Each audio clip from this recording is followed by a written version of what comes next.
तो जिस लम्हे का इंतजार दुनिया सांस थामे कर रहा है, वो लम्हा आखिरकार आ गया।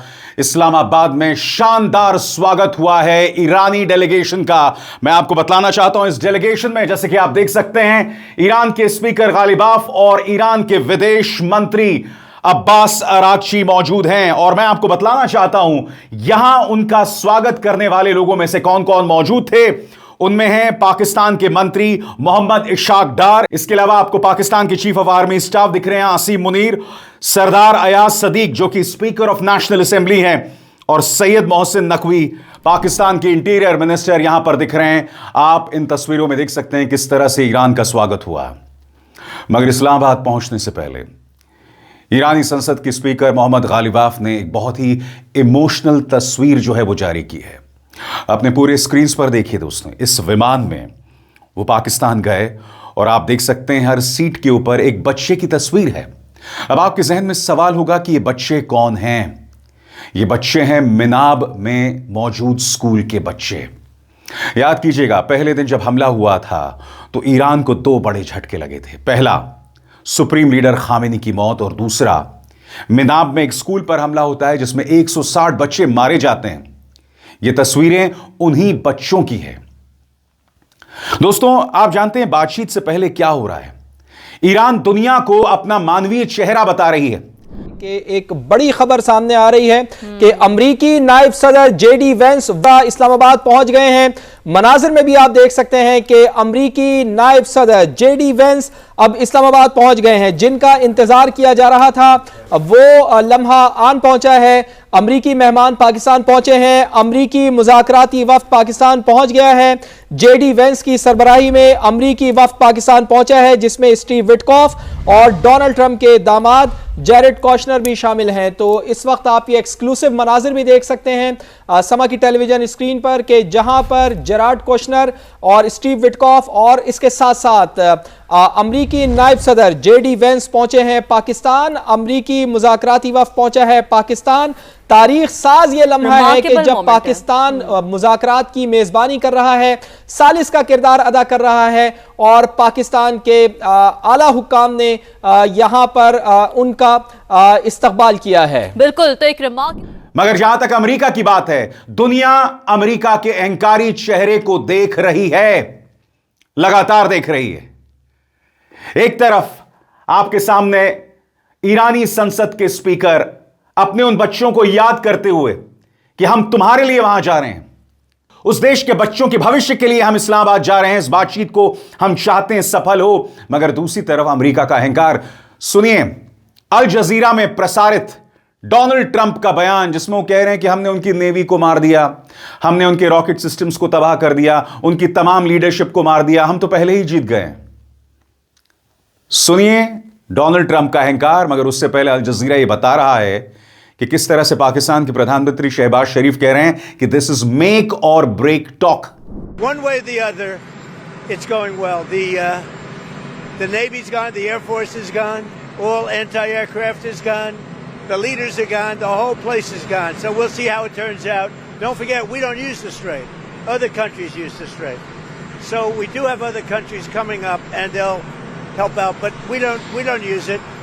It won't be easy. It won't be. I would say this. We will have that open fairly soon.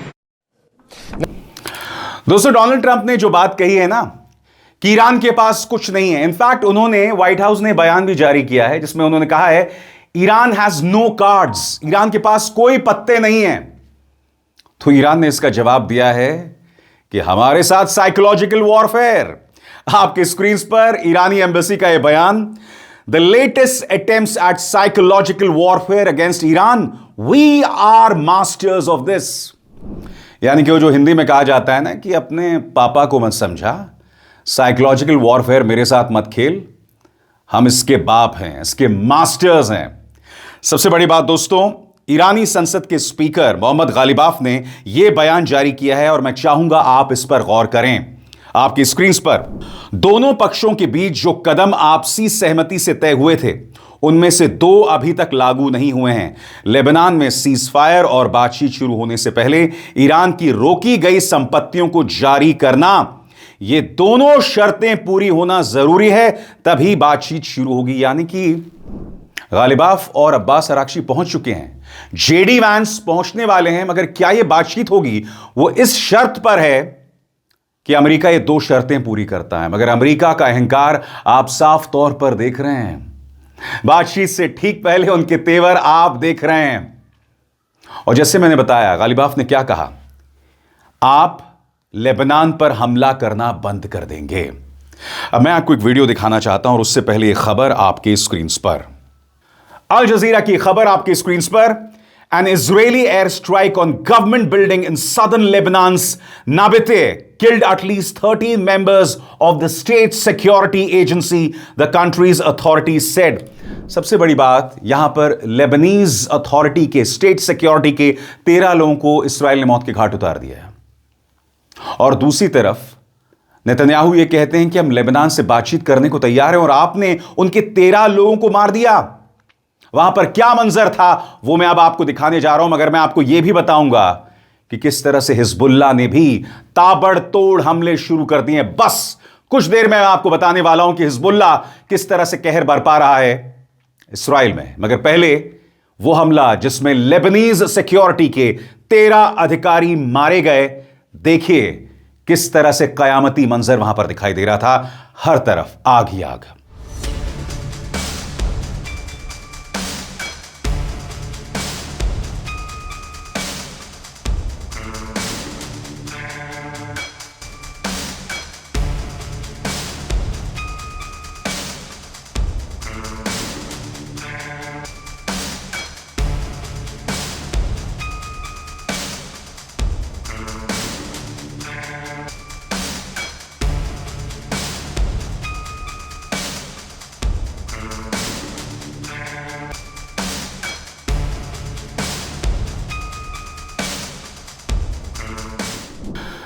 दूसरी तरफ बेंजामिन नेतन्याहू सामने आए, उन्होंने कहा कि हिजबुल्लाह से कोई बातचीत नहीं होगी।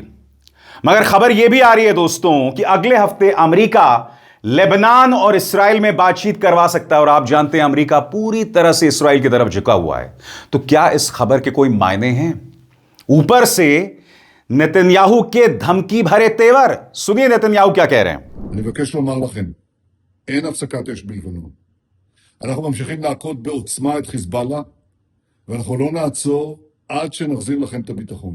לאחר פניות חוזרות ונשנות של ממשלת לבנון לפתוח איתנו במשא ומתן לשלום, אני הנחיתי אמש בקבינט לפתוח במשא ומתן ישיר עם לבנון כדי להשיג שני יעדים. אחד, פירוק חיזבאללה מנשקו, והשני, הסכם שלום हिस्टोरी बर कायमा। स्वतंत्र और आजाद पत्रकारिता का समर्थन कीजिए, सच में मेरा साथी बनिए। बहुत आसान है दोस्तों, इस ज्वाइन बटन को दबाइए और आपके सामने आएंगे ये 3 विकल्प, इनमें से एक चुनिए और सच के इस सफर में मेरा साथी बनिए।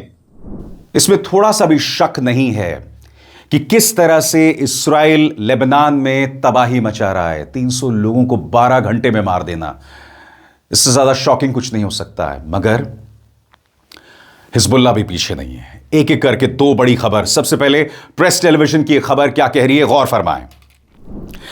हिजबुल्लाह ने कब्जे वाले फलस्तीन में IOF के मिशमार हाकारमेल बेस और हाइफा नेवल बेस पर हमलों की फुटेज जारी की है।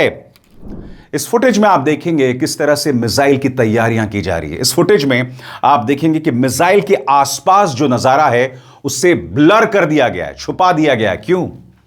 क्योंकि हिजबुल्लाह ये नहीं चाहता कि पता चले कि उसने ये मिसाइल लॉन्च कहां से की है। मैं चाहूंगा आप उस मंजर को देखें जब हाइफा के नेवल बेस पर हमला किया गया था। देखा जाए।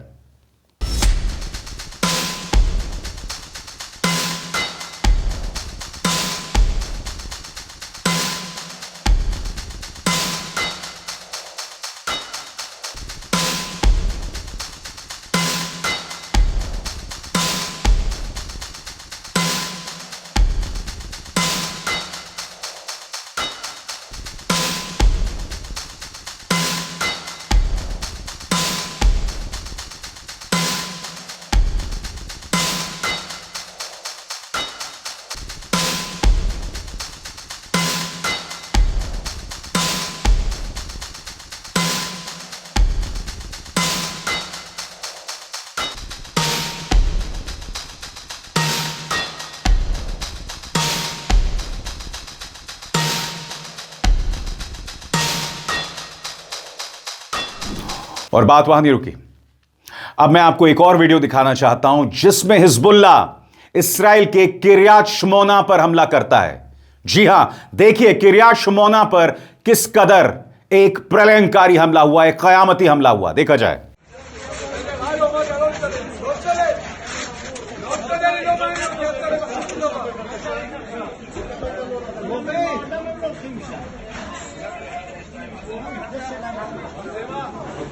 וואלה, אתה, אז הוא לא יודע. נו, אתם, אמרתי לו. דיברתי עם יורם עכשיו. אני יכול להגיע לפה? לאיפה אתה רוצה להגיע? יופי, זהו, נשאיר את הציוד פה. זהו, רק לא יודע, אני רק טלפנתי ליורם, זה אמר לי שאתם אצלהם. אין בעיה. איזה ציוד? אז רק להביא את האנשים.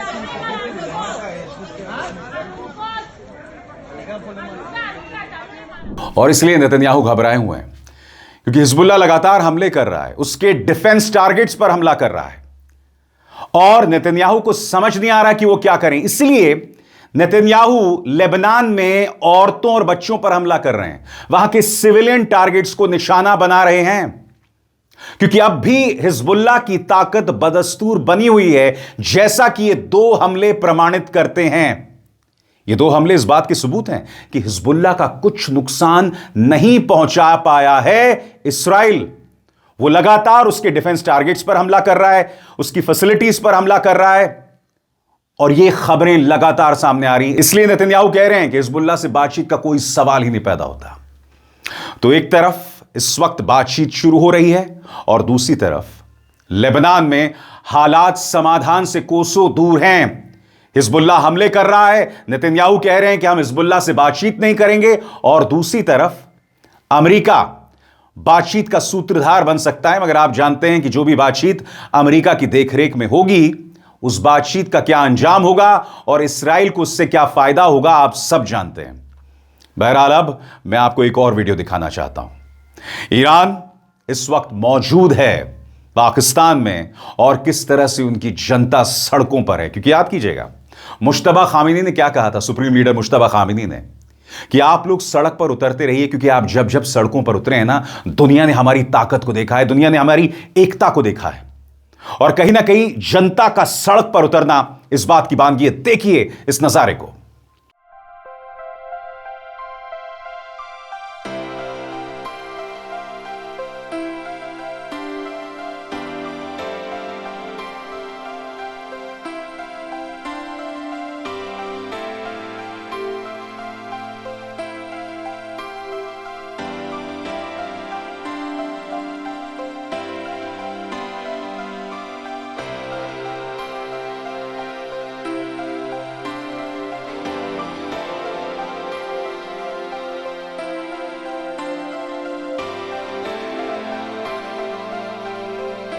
दोस्तों, कई लोग कह रहे हैं कि ईरान ये जंग जीत गया और जीत की वजह यह बताई जाती है कि उसने अमेरिका और इस्राइल के सामने घुटने नहीं टेके। यह अपने आप में बहुत बड़ी बात है, मगर समानांतर तौर पर दो चीजें हो रही हैं। जनता का जोश आप सड़कों पर लगातार देख रहे हैं और दूसरी तरफ डिप्लोमैटिकली ईरान ने अमेरिका को लगातार पटखनी दी है। अभी अभी मैंने आपको ईरानियन एम्बेसी का वो बयान दिखाया जिसमें उन्होंने ये कहा कि साइकोलॉजिकल वॉरफेयर में हमारा मुकाबला मत करो। हुआ क्या है दोस्तों, जब से ईरानी जंग शुरू हुई है डोनाल्ड ट्रंप ने ऐलान कर दिया कि मैं नेटो से बाहर आ रहा हूं। यह अपने आप में बहुत बड़ी खबर है। नेटो से अमेरिका का बाहर आना, नॉर्थ अटलांटिक ट्रीटी ऑर्गेनाइजेशन से अमेरिका का बाहर आना, वजह ईरान है। यानी कि ईरान की वजह से अमेरिका अलग थलग पड़ रहा है, इस्राइल और बदनाम हो रहा है। पेड्रो सांचेज स्पेन के प्रधानमंत्री कह रहे हैं कि इस्राइल की ज्यादतियों को हम नजरअंदाज नहीं कर सकते। पेड्रो सांचेज का बयान आपकी स्क्रीन पर। उन्होंने साफ कहा कि इस्राइल अपने यूरोपीय एसोसिएशन अग्रीमेंट के तहत अंतर्राष्ट्रीय और मानवीय कानून को कुचल रहा है। और यहां पर पेड्रो सांचेज जिक्र कर रहे हैं इस्राइल जिस तरह से कहर बरपा रहा है लेबनान के आम लोगों पर। सुनिए पेड्रो सांचेज ने क्या कहा। Una Europa que sea firme en la defensa del derecho internacional y de un orden global basado en reglas. no podemos quedarnos solamente con, en fin, el lamento, la frustración. En fin, basta con mirar a Gaza para ver cuáles son las consecuencias de esta violación que se está haciendo del derecho internacional.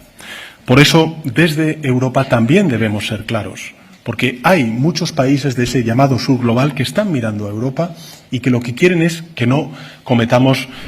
और दूसरी तरफ Iran इस बात को लेकर भी कामयाब रहा है कि वो दुनिया में अपनी बात को पहुंचा सके। अब मैं आपका ध्यान खींचना चाहता हूं ब्रिटेन की फॉरेन सेक्रेटरी येवेट कूपर के इस बयान की तरफ। आप जानते हैं येवेट कूपर यहां क्या कह रही हैं? येवेट कूपर यह कह रही हैं कि स्ट्रेट ऑफ हॉर्मुज को पहले की तरह खोल दिया जाए, ईरान ब्लैकमेल ना करे, पूरी तरह से पारदर्शिता से खोल दिया जाए। अब ईरान का यह बयान सामने आया है। ईरान ने एक बहुत ही वाजिब बात कही है और यही बात अमेरिका में ट्रंप के विरोधी भी कह रहे हैं। ईरान यह कह रहा है कि स्ट्रेट ऑफ हॉर्मुज बंद किसने कराया? 28 फरवरी से पहले जब आपने हमारे सुप्रीम लीडर को मार दिया था, उससे पहले स्ट्रेट ऑफ हॉर्मुज खुला हुआ था। वहां से जाने वाले जहाजों को $20 लाख नहीं देने पड़ते थे, अब देने पड़ रहे हैं। क्यों? क्योंकि अमेरिका और इस्राएल ने हम पर युद्ध थोप दिया।